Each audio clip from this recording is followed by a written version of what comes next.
Hello, everybody who's joining us right now. Thanks for being here. You've entered the waiting room for our TribalHub webinar with AWS titled AI Technologies Innovation Pathways for Tribal Organizations. We're going to give us a couple minutes to let everybody show up and then we'll get started. So while we're waiting, if you wouldn't mind using that chat to let us know where you're dialing in from, that would be wonderful. I love to see where everyone's calling in from. I am in our Gaylord TribalHub office today in Northern Michigan. So we're definitely starting to get into a fall-ish season, a little cool today. So, yeah, where are MJ and Iftikhar? You're in Virginia, you said? Yes. That is Yep. Yeah. Okay. Do you guys have fall? Do you get fall down there? Oh, Fall yeah. time? Yeah. Okay. Yeah. All the leaves are the beautiful shades of yellow and orange and red right now. Yes, I love it. I love that. It's like my favorite time of year is fall. All right. Well, why don't we go ahead and get started with our presentation today. Again, welcome to the TribalHub webinar with AWS. My name is Michelle. I'm your host for today's event. Our presenters today are MJ and Iftikhar. The session will be recorded for unlimited future viewing, and you can find it on tribalhub.com or on our YouTube channel. After this presentation, you will actually receive an email from Zoom that will have a link to the recording. You can feel free to watch that again or even share that with anybody on your team who maybe couldn't make it today. And just a couple of learning objectives to think about and take away while you're listening to the presentation today. If you have any questions at any time, please make sure you use that chat or even the Q&A so that we can make sure to get those questions answered before you leave today. And before I hand this off to the AWS team, just a reminder, we have our Cybersecurity Summit coming up in February in Jacksonville, Florida. If you're interested, you can find information on our website, tribalhub.com. And with that, I am going to stop sharing and I'll turn it over to you guys. awesome. Thank you so much, Michelle. So let me start Michelle.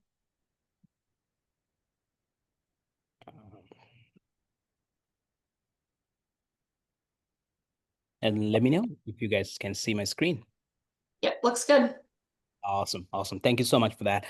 Hello, everyone. My name is Iftikhar Chaudhry, and I'm a solution architect here at the federal civilian sector. I have my co-presenter here with me as well. Her name is MJ Yenser. So she's a principal customer solutions manager at the same federal civilian sector within AWS. So we are going to present AI technologies, innovation pathways for tribal organizations. We'll be talking about that. But first, I actually want to introduce our bigger team. So for the first time ever, AWS actually has a dedicated team for the tribal nations, and they are dedicated to you for your need. So we have the account managers, account representative, solution architect as me, customer solutions manager. So all of us are here at your disposal to help you with any kind of need that you may have. That could be procurement or any kind of technical issues that you're already facing, or you want to test out some ideas on AWS cloud. Feel free to reach us out. Our team alias is on the top of the slide. So feel free to email us, reach us out with any question, and we'd be more than happy to help you with that. Wanted to take a quick look at the session today. We have a pretty packed agenda for today. First, we'll be talking a little about AWS, who we are, what we do. And this is the first time ever we are actually doing a webinar with the TribalHub. And during the tribal tribal net that we attended, we actually got confused to our parent company, which is actually a big e-commerce business. And so we wanted to kind of introduce and make some distinction between who we are from the AWS side, what we do, and our work with the indigenous communities, and how we can give it back to the tribal community as well. What are some of the work that's been ongoing and in the future. Then we'll be diving a little deeper into the AI, and we'll be talking about what is AI and the different types of AI. And we'll be ending with 2 demos on some of the AI workload. And we'll be also sharing some of the customer success stories as well. All right. So first is about AWS. So for those who may not be familiar with who we are from AWS, so we are essentially Amazon's cloud computing service that provides on-demand access to computing resources. And these computing resources, you can think of them as servers, you can think of them as storage, you can think of them as a database, and we are providing it to you over the internet, eliminating the need for your organization to actually buy them and maintain your own infrastructure.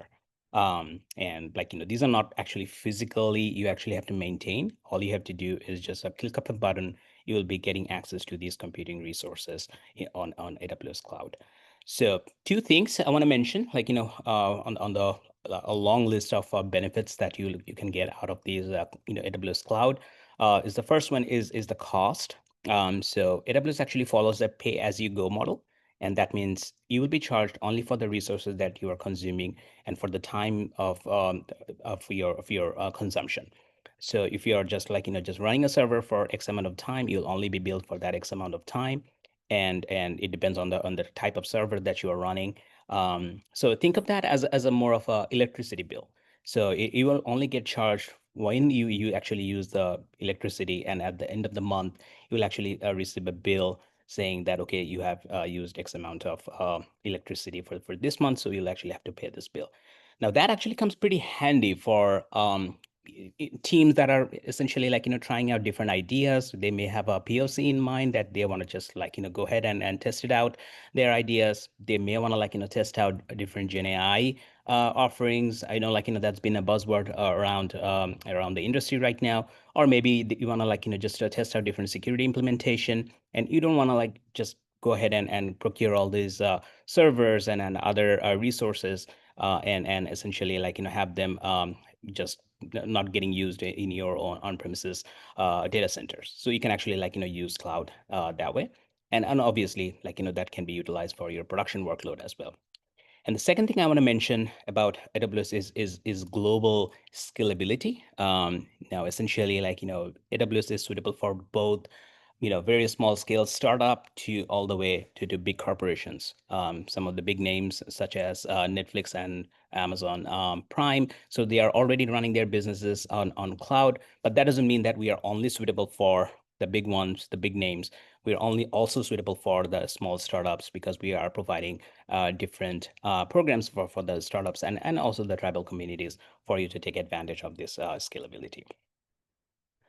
So speaking of scalability, the way we set up our infrastructure is actually pretty interesting. So we actually set it up in a distributed manner. So we have different geographical locations that we call regions. So over there, in each of those regions, we have a subset. You can think of like, those are divided into availability zones. We call it in short AZs. And each of those AZs are nothing but a cluster of data centers. So you can think of like, cluster of data centers, all of them combining an availability zone, and multiple availability zones are combining in a region. So, and these data centers also equipped with redundant power supply and network supply as well, so that any kind of a man-made issue, or it could be some sort of like, bad weather or anything that is a work of nature. If some of the data center is down, still there are other data centers in the same vicinity that can actually like, have or give you the compute resources that you need, have storage for your data, so that your workload is always up and running. So this actually helps you to develop some of the applications that will be highly available, highly scalable, and hugely fault tolerant, so that your applications never go down whenever you are applying, just developing them and just deploying them into cloud. And another point about AWS is we are sovereign by design. So we are the first major cloud provider to allow the customers to control the location and the movement of the data. So what that means is you are in control of your data at all time. You will only be the sole owner, not AWS, and not the people that you do not want your to access your data have ever access to your data without your knowledge. We are not going to like, go into your account or go into your storage to get the data to do any kind of like, model training or anything along that line. None of those stuff goes on. And you are in control of your data at all time. And you have the full control over who can access your data in what way. Every single interaction is always logged and at your disposal to take a look at that and do some analytics on it and try to get an understanding of, who is accessing your data and what way. So you have like, full ownership at all time with full auditability at all time as well. Also, AWS gives you the flexibility to run your workload wherever you want. The region that we talked about just the slide before, you can actually run your workload in any region that we talked about. We have, including the Gulf clouds, we have 6 regions that are in the US. So for many of our US federal customers, they actually want to run the workload in the US region, so you can actually run it over there. But if you still have some data in AWS and you want to run your workload in on-premises for some reason, you can actually do that. There is nothing that blocks you to do it. So you are at full liberty to run your workload anywhere you want at any different time. So with that, I would like to call on MJ to talk a little about the education, language, and culture for AWS and how that helps the tribal communities. Hi, everyone. MJ Answer. I'm going to try to steal the screen sharing from you, Iftikhar, if you don't mind. Okay, just let me know when I can stop. Yeah, mine should be up if you... Nope, now it's not. All right. All right, I can see yours. All right, which screen are you seeing? See the slide. The right one. Okay. It's a good start. All right, so before we get into the specifics of AI, I wanted to just take a few minutes and highlight some of the ways that AWS and Amazon are supporting Indigenous communities today. And to start with, in addition to direct customer projects, AWS has partnered with organizations to deliver our restart cohorts. And so these are 12-week boot camps. And what happens is we take people with no technical experience, they get the training they need to enter careers in cloud computing, and we connect them with employers who have openings for that skill set.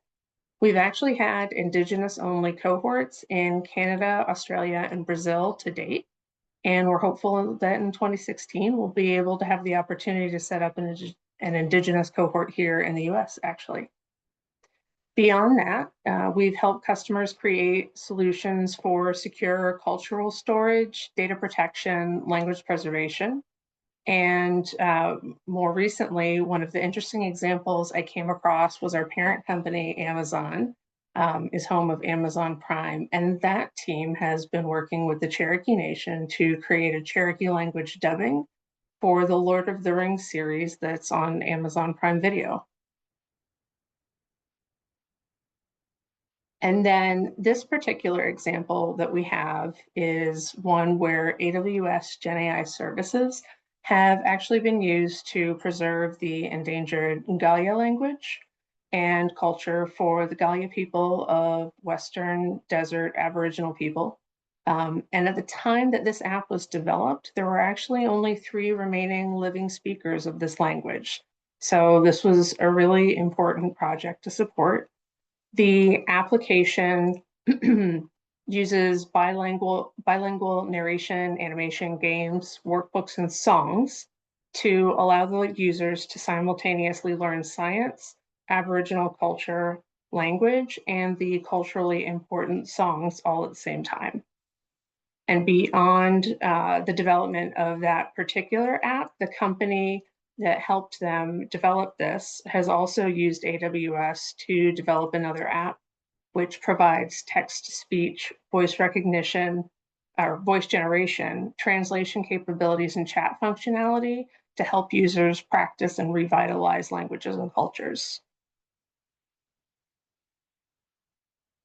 Okay, so now getting into the more technical, what is AI? Basically, AI systems are systems that replicate tasks previously requiring human intelligence. making probability-based decisions similar to human judgment. Almost all AI systems today use machine learning. And what that means is it's a system which is creating models by training on large amounts of data to validate decision logic. The next level below that is where we encounter classification AI and predictive AI. Classification AI is where the machine learning is recognizing patterns and identifying and categorizing things based on those patterns. Predictive AI is looking at historical data and coming up with forecasts for future trends based on those patterns. Last but not least, we move into generative AI. And then this is where deep learning comes into play, where you've got the neural networks, multiple layers learning very complex patterns. GenAI is a subset of deep learning. And so this is where the system can now leverage its exposure to that data, the learning that it's done, and create completely new content, conversations, stories, images, videos, music, all of that, leveraging foundation models that were pre-trained on vast sets of data prior to the use. AI systems have come a very long way in a short amount of time. Today's systems learn, adapt, they solve problems, they recognize patterns, and they even make decisions. This functionality has rapidly advanced in things like natural language processing, multimodal processing, and autonomous action and tool use. Those are actually all becoming very common and even expected by users today. And you've probably all been using AI-based services for years, actually, right? I think the new part of the conversation is thinking about how you can develop your own tools with these services, but they've been kind of well ingrained into the lives of most of us today. Streaming services, online shopping, navigation apps, note-taking and summarization, it's becoming pretty commonplace, and I think we're probably raising a generation of children who won't know when there was ever a time where the AI didn't take notes and summarize for them. Better or worse, right? So when we look at the way AI can benefit our customers, we're seeing some clear trends for high impact use cases, which is great. With regards to the tribal nation specifically, right, we mentioned the language documentation, the cultural preservation. But beyond that, we're seeing governments of all types beginning to leverage AI tools to increase efficiency, reduce waste, improve experience for their constituents. In healthcare organizations, we're seeing reductions in clinician burnout and improvement of the patient experience. Businesses are doing more for their customers. They're automating repetitive tasks. They're improving cybersecurity posture and optimizing supply chains. Things like property management, administrative tasks, customer interactions are all being streamlined, and that's helping to reduce the employee burnout and enhance decision-making capabilities for your teams.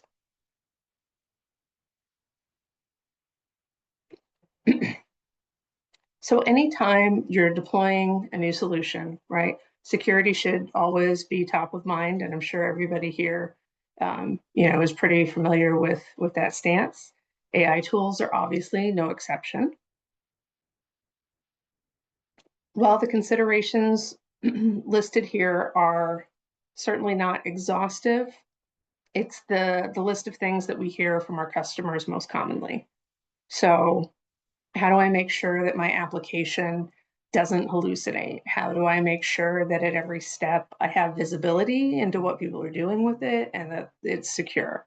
How do I bring my traditional authorization controls and permissions in? How do I make sure that the application stays relevant, but also isn't subject to harmful attacks like prompt injections or going to leak our data? These considerations, these are things that we all have to consider as decision makers and leaders application developers, and it starts by defining the types of controls that you need. And as you're starting to have these conversations about using, developing your AI solutions, we really encourage you to reach out to our team and allow us to support you. We're here for your benefit, and we have a deep bench of subject matter experts that are at your disposal, and we're always happy to lend our experience. So beyond security, another key that we believe to successful adoption of the AI solutions is the concept of responsible AI. AWS actually has 8 core dimensions that you see here that we consider like the guiding principles of responsible AI, and that guides all the development of our services and how we support our customers in this space. So regardless of whether you're using AWS or you're using systems from another provider or something that you've made yourself, we really think these principles, fairness, explainability, privacy, right, transparency, are all critical to making sure that you're using AI responsibly and for good. And we hope that you'll consider that, right, in the conversations as you move forward. The benefit of responsible use of AI, when it's used correctly, it's actually a wonderful force multiplier for your efforts. Your people spend more time on what matters, less time on repetitive tasks that didn't really require the brain power of a person to do.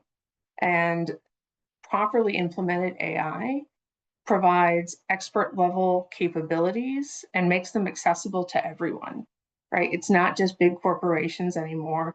It's not just people with PhDs in data science and people who know how to develop large language models. Everybody now can start to benefit from AI. Small business owners can access sophisticated analysis. Students get personalized tutoring. Remote workers tap into specialized support. It's breaking down barriers previously limited by geography or resources. When designed with human oversight in mind, we believe that AI serves as an intelligent assistant, providing you with better information and insights, and not as a replacement for human judgment, right? We get into this in use cases, like folks get nervous, use cases around financial industry, around the medical industry. It's not replacing the people, it's supporting them and helping them get to those answers faster and bringing all the data together for them. And then it's going to allow you to process vast amounts of data and surface patterns and recommendations you might not have found on your own, or at least not anywhere near as quickly. The final decision, though, is remaining with the people who understand the context and values. So the question is, how do you go about making sure that your AI solution is going to align with that definition of responsible use and align with your priorities for how things should work? So one option here, as we have displayed on the screen, is an AWS service called Amazon Bedrock Guardrails. It's a fully managed service that allows you to go in and evaluate the model prompts, the responses, the foundation models, right? And get to this place where you're putting guardrails for your team, for everybody who uses it, to ensure things work the way you intended. We provide the functionality for all of this across all of your models and agents to evaluate in these dimensions. And of course, this is just one example of how to accomplish this, right? There are certainly a number of different ways to get there.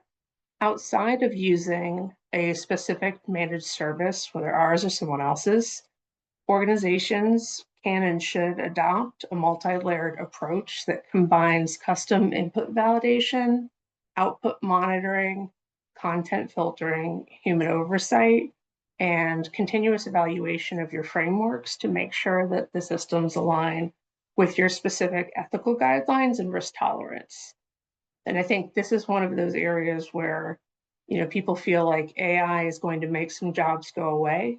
There's going to be a whole array of new jobs that come into existence because we're going to need people who really understand what we want to do, what the vision is for your business or for your community, that become familiar with this type of evaluation and management and become, the caretakers, for lack of a better term, of your value system and representing it within these AI solutions.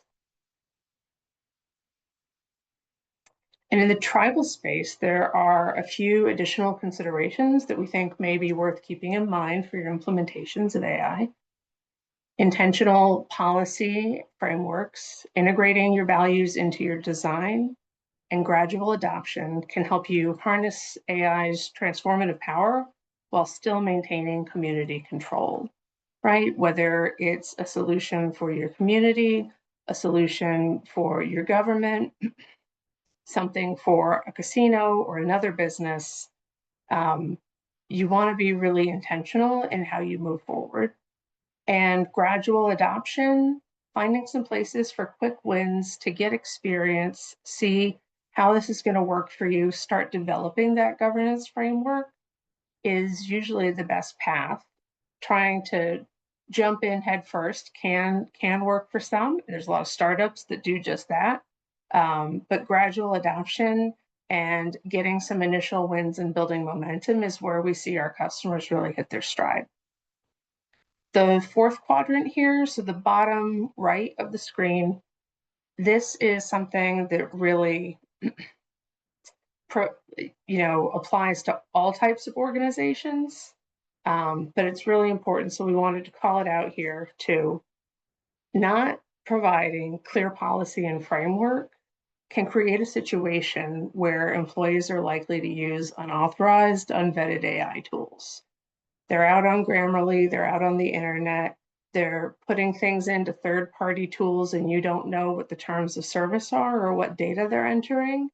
And this can lead to security vulnerabilities, compliance violations, data exposure, and data leaks, right? So even with gradual and purposeful adoption, we think it's really important to start having conversations early and setting expectations with your team for how you want to protect your data and what is acceptable in terms of a usage policy and what tools are you going to use as an organization so that they don't feel the need to go out and randomly create shadow use cases that you're not privy to.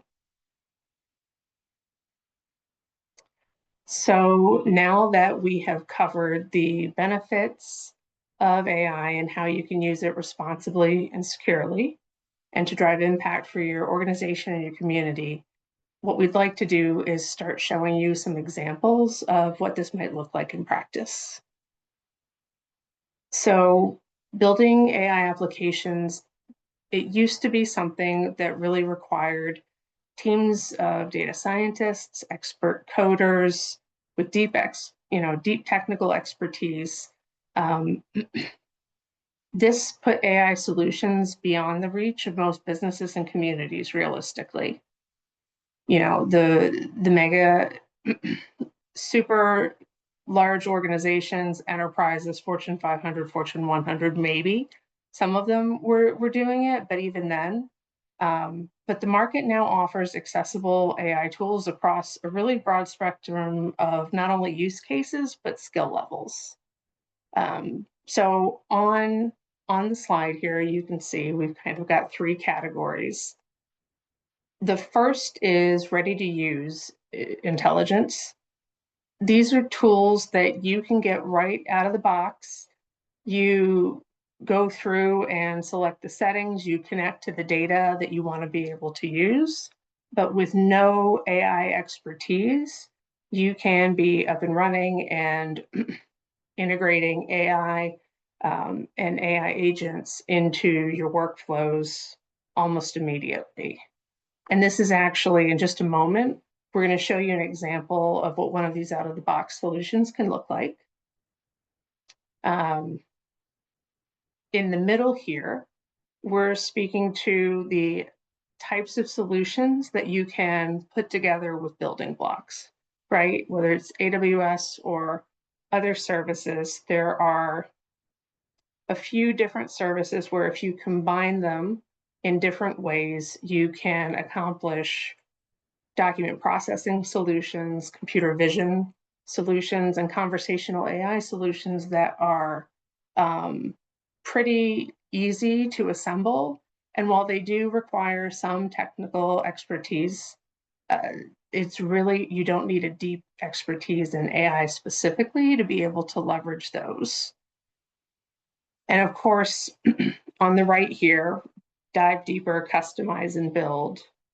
That's where we have the wide range of infrastructure and generative AI services that allow you to really create whatever it is that you can envision, building upon existing large language models that are available to you, potentially creating your own large language models. You deploy a series of AI agents to work together, support your coders, your developers' ability to deploy code faster. The sky is kind of the limit over here. It does require, though, more expertise. And this is where, as your organization matures, or if you've already got a certain amount of that deep technical expertise, this may be the route to go. Although there are some fully managed services in this category too that don't require that you particularly have AI expertise, just a desire to learn and dive deep, and I'd say mild to moderate technical aptitude, you can still accomplish a surprising amount with what's over here. All right, we have arrived at our first demo. Iftikhar, whenever you're ready, if you'd like to take the screen back, he's going to give us a demo of an agentic AI workspace. We're using the AWS tool Amazon QuickSight. Certainly, again, this is one option out of many, but I think this is going to be a really great example of how AI agents can support your team in powerful ways, and particularly non-technical users, because this is going to be an out-of-the-box tool intended for anybody and everybody in your organization. Thank you so much, MJ. Yep, absolutely. Wholeheartedly agree to that. So this is essentially the Amazon Quick Suite. So essentially, you can think of that as an agentic AI teammate of yours, and a couple of things about Quick Suite is essentially like one, it's agentic in nature. That means you don't have to necessarily have it can tell every single thing, really spelled out the entire prompt, or really tell it to go and fetch this information from that place or anything along that line. Since it's agentic in nature, it can actually go to various different places, and that includes the open internet as well as your own repository. So that could be your organization's data repository that you may have. That could be other SaaS products. You can think of them as Salesforce. You can think Atlassian. You can think of Slack, and it can actually connect to those various different data repositories and pull data out of it. And whatever question that you may have regarding your query, it can actually do a very in-depth research on them and really curate a very concise answer for your queries and questions. So just to kind of test out the functionality, we have a question ready, a question prepared. So let me paste it over here. So essentially the question is about how does the current budget compares to the budget under the Biden administration, and how does the companies like AWS, the cloud technologies, can help the tribal communities if the budget is actually less than what it used to be.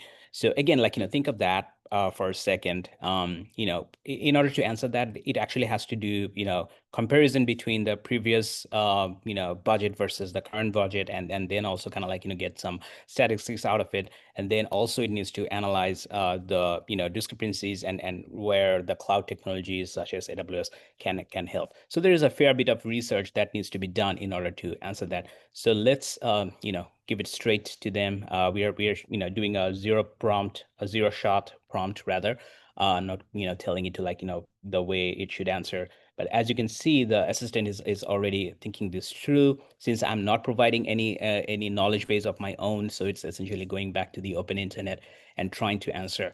As you can see, it already found information on the open internet. It is able to just gather those insights and also doing the comparison at the very same time. And it was able to kind of tell us all this information. So one thing I wanted to mention is there is a 617 million cut to the Bureau of Indian Affairs. Not a very good sign, but essentially tells you the difference between on the budget side. So there is something needs to be done on the tribal community side in order to bridge that gap in the budget, and essentially have that workload still up and running and have all the necessary stuff still up and running. So some of the ways the cloud technologies can help is obviously the first one is a cost optimization. We talked about the scalability and how the pay-per use model can help different teams to achieve those cost effectiveness. So essentially, I would highly recommend the teams to try out AWS Cloud or cloud technologies to kind of see if that can be cost effective for your workload. And there are other strategic approaches that can be taken in order to do that. Another thing I want to mention is obviously is the grant. So grant is something the tribal community has, that's another mechanism that can help the tribal communities to essentially bridge that gap with some of the grants that are available.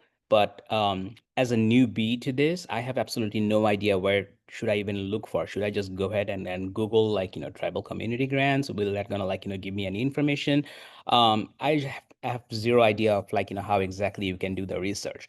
But guess what? I can actually put a prompt, put a question, over here. And what I'm saying is, are there any grants available for the tribal communities that they can apply? And I want to limit the answers to only which that can be applied in the November and December timeframe, because I don't want to get outdated data.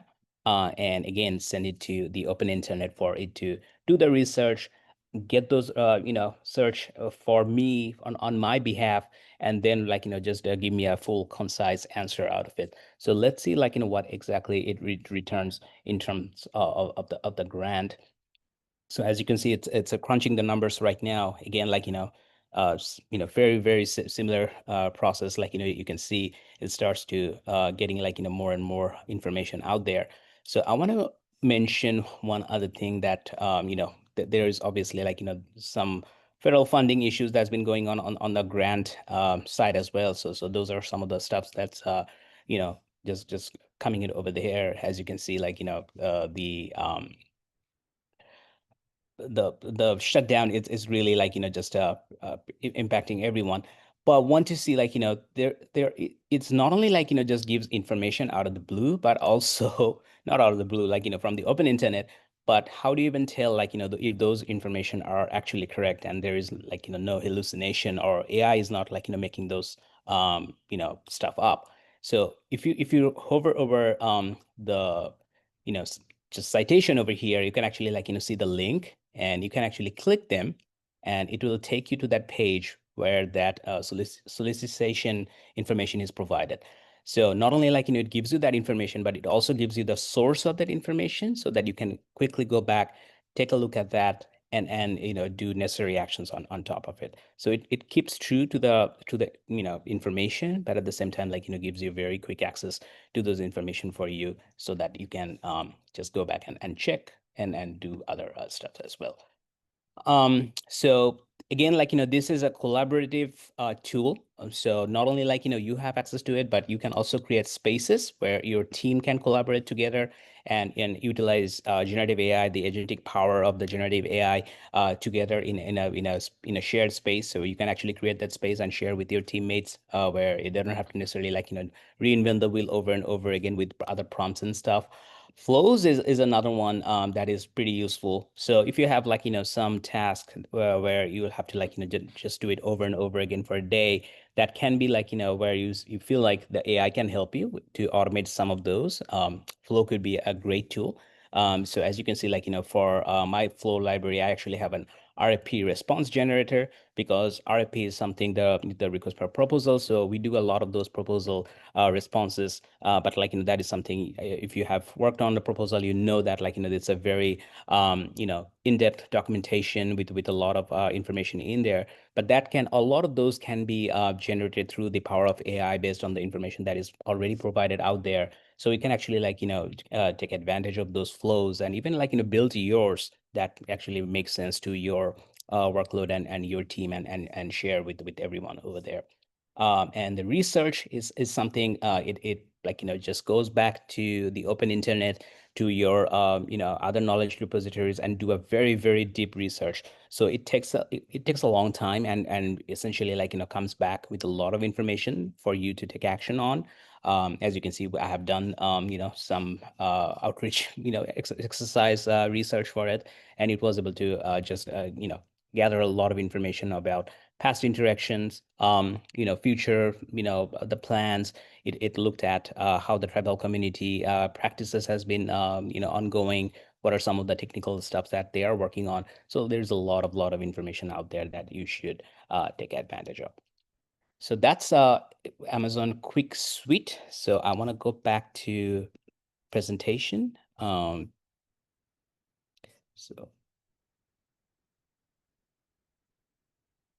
hopefully you can see my screen still. We're good. All right. So let's talk about other types of AI a bit. Like, we have talked about generative AI for a long time. So let's switch that gear a bit and talk about like, what are other AI services that are available in AWS that can help you. The first thing comes is the conversational AI, where you would be utilizing those natural language understanding, the NLU and the automatic speech recognition, the ASR technologies. So Amazon actually like, provides you some of the services out of the box where you don't necessarily have to create any machine learning model or train anything. These services actually is already trained. There is a machine learning model obviously behind the scene, but that's been created and trained and tested by Amazon, and we are the one who actually maintains it. You can just readily use it right out of the box for your workload. Some of the use cases are the self-service bots, the transactional bots, and even the proactive help based on the user's behavior. And what it brings to you is essentially like, it enables new ways of engagement, also increases customer satisfaction because they can just use the natural language to ask for some help. And the services already, is trained on these natural language processing, and it can like, just respond accordingly. So very much useful for your workload. The next one I want to mention is the intelligent document processing, in short, the IDP. This is probably like, the most common use case that we see in the federal sector, as well as in the tribal community as well. If you have a business, if you have an organization, you got to have data. So you got to have, paper trail, you have PDFs, you have scanned images, you have lots of documentation that is out there that needs to be analyzed, that needs to be processed. The text needs to be extracted in order to do some processing out of it, do some analytics out of it. Probably like, just it's a data entry, a lot of like, mundane processing that needs to be done in order to process them.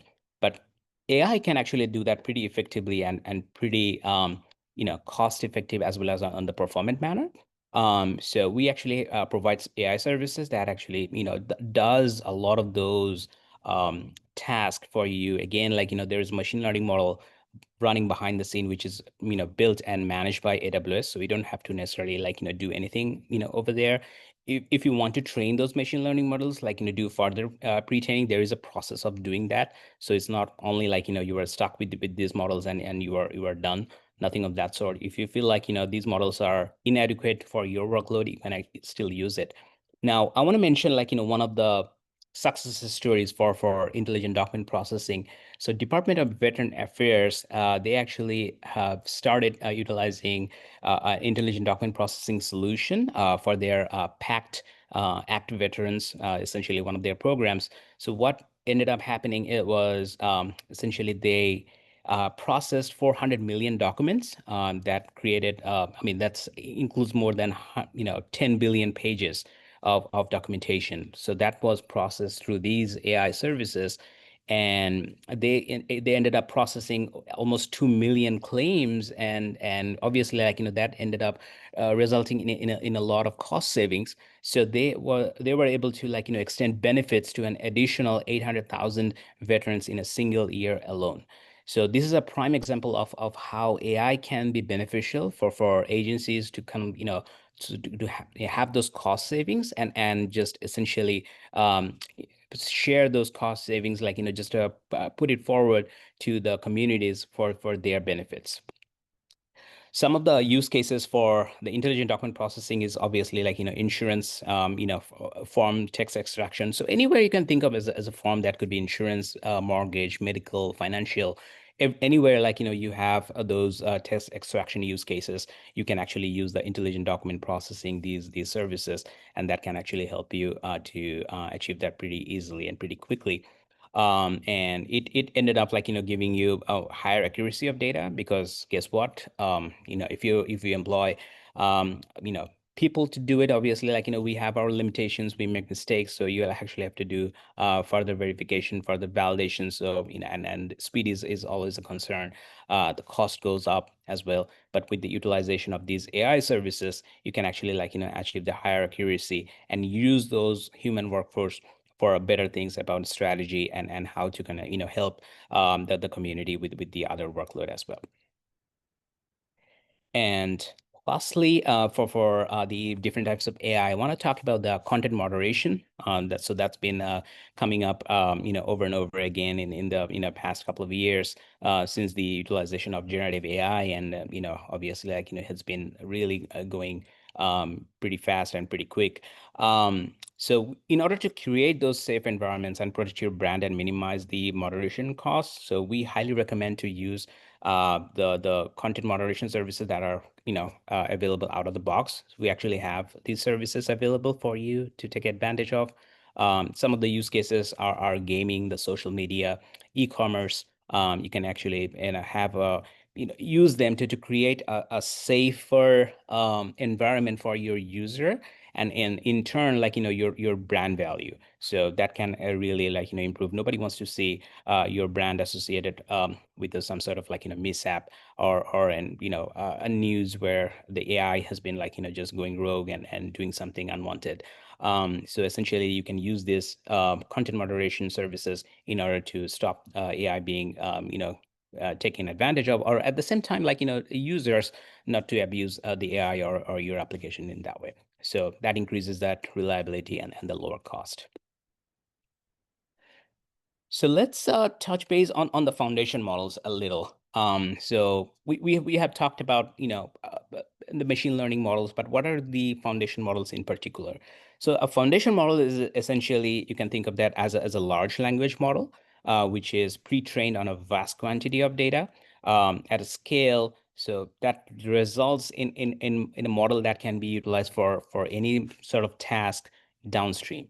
So you can think of those machine learning models, and you can have them trained for language processing. It could be for code generation. You can create those code suggestion bots. You can create other visual compensation. You can create comprehension. You can create those speech to text models.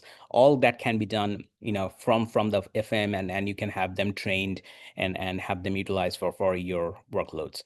AWS actually offers two main services in order to interact with the foundation models. First one is a Bedrock that gives you an API interface where you can essentially go ahead and obviously, like, in the console, it has a GUI as well. You can go ahead and pick and choose your model, the foundation model that you would be interested in, and give the prompt, give the other configurations, and it will just generate the response based on your query and your prompt, and give the response back to you. So you can actually, like, interact with the foundation models, and we have a vast array of foundation models available over there. And even more foundation models are available in the Amazon SageMaker Jumpstart. So that's another environment where the foundation models can be utilized. So over here, Amazon Bedrock is essentially a serverless environment. So you don't necessarily have to maintain any servers. Obviously, there's servers running behind the scene, but that's been managed by AWS. You are not responsible for it. You don't have to worry about running it all the time, making sure that those are patched, making sure those are always available. You can essentially, like, create those API, or just interact with the API and get the foundation model up and running, and give you the response. For the SageMaker Jumpstart, it's a little bit of different model out there. So over here, you would be creating your own environment, and you'll be making sure that you have access to the proper chips that are and the GPUs and all the other computing resources that are required to run a foundation model and test it, pre-train it, however way you see fit, and you have the liberty to do so in order to do that. So again, like, just to reiterate, foundation models work. So we have a huge amount of unlabeled data that can be pre-trained, the foundation model that is already available, and that can be adapted to any of any of the range of general tasks that you may have, and that can be helpful. All right, that brings us to our next demo. So let's make that up and running.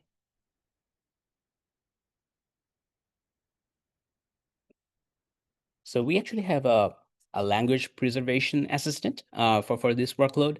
And this is a tool that is running on my local. As you can see on the top, as a URL is a local host. So this UI is, again, pretty generic. Just for this demo, you can actually, like, set up your URL, set up your GUI however way you please. And that'll be running on your environment, not like just in a local host or anything along that line. You can just have authentication built in, and you can have, like, other security mechanism built in order to prevent people from accessing it unexpectedly or illegally. So over here in this GUI, we actually have a section to pick and choose the model that you want to use. And again, like, just I said, the Bedrock, it provides you access to many different models out there. Some of the big names you can see, the Anthropic. We have Meta models out there. We have DeepSeek, Mistral, as well as, obviously, our Nova, the Amazon's own machine learning models that is out there. So let's choose Claude on it for our workload. And as you can see, we have some model configuration as well. Quick word about them is essentially that's how we can control how the data is getting generated through these foundation models. For example, the temperature, if you increase the temperature, that gives the foundation model more liberty to generate the response. And for this demo, we actually have a knowledge base in place. And based on the data that it receives from the knowledge base, it can actually generate more response, like, in a more polished way. If you increase the temperature, that kind of, like, gives you more liberty to generate the responses, versus if you lower the number, it stays true to the information and not really, like, just to have the liberty to generate something based on the information that is provided. It kind of, like, just stays whatever, like, it's given. And obviously, like, we said, we actually have a knowledge base in place, and in that knowledge base, we have a Navajo language children's book. So just let me show you what exactly that is. So this is the book that we picked. Again, this is available on the open internet, and this is a children's book. So we wanted to kind of, like, show how Navajo language can be essentially interpreted as well, and that can be incorporated as is into a knowledge base, and that can be just have the information kind of fetched through a chat bot through this. And, like, that was kind of, like, our goal. So let's get rid of this.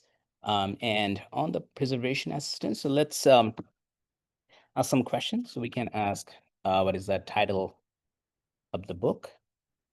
Again, this document has been already, you know, it's been already fed to the knowledge base, and the way this thing worked right now is essentially this GUI has been interacted with the with um, Bedrock through the API, essentially, like, that communicates with the knowledge base, which is a vector database, and that has, vector representations of the data that has been stored. And essentially, like, once the FM, the foundation model, gets those data, it generates the response and gives us back. So that's how it works. But you can see, like, it keeps the Navajo language, like, the nuances and the written pattern intact. So essentially, like, you can pick and choose. And it also was able to translate that to in English for our understanding, for the folks like me who actually doesn't speak Navajo and have no understanding. So we can actually, like, get the understanding pretty well.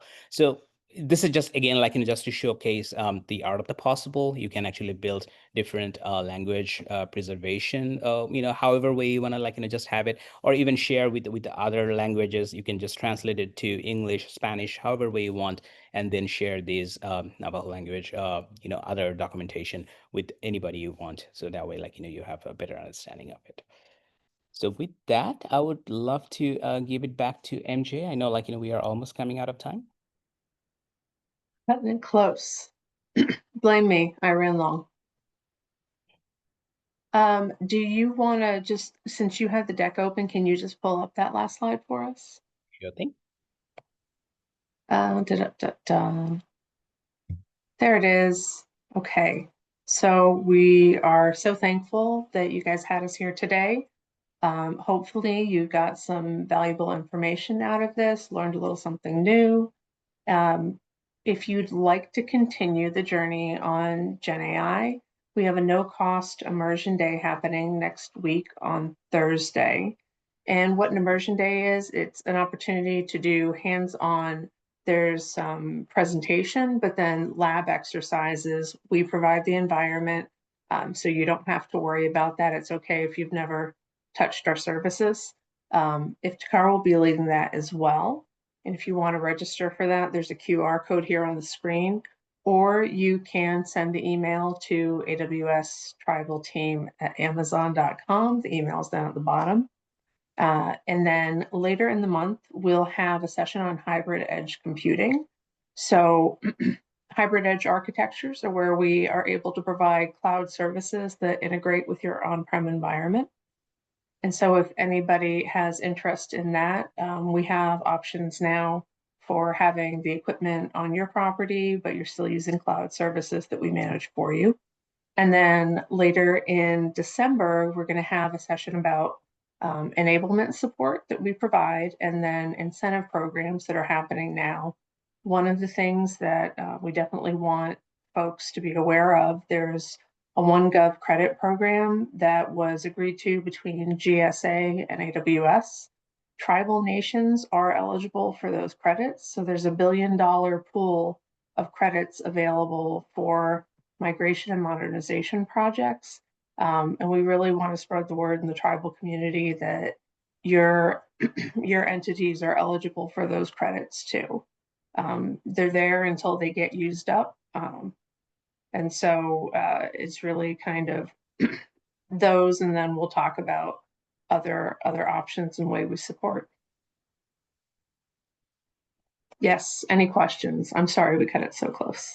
Thank you. No problem. I see that we have somebody who has their hand raised, so I will allow you to talk if you'd like to come in and say a few words or ask a question. Totally fine.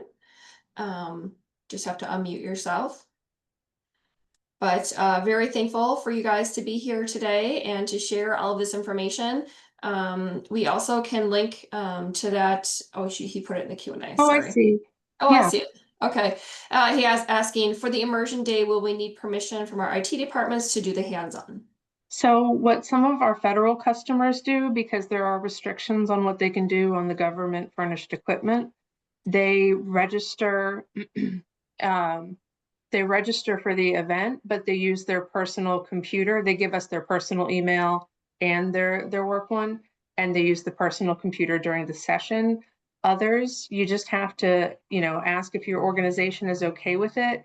The only challenge might be having to go off of VPN while you're doing it. Okay, awesome. If anybody else has questions, feel free to email MJ or Iftikhar. I put your email in there. I also copied over the AWS email. If you have any questions, wonderful information. Thank you for sharing. And with that, I will bid everyone a great afternoon. Thank you so much. Thank you again so much for having us. This was great. Yeah, awesome. Thanks, guys. Talk to you later.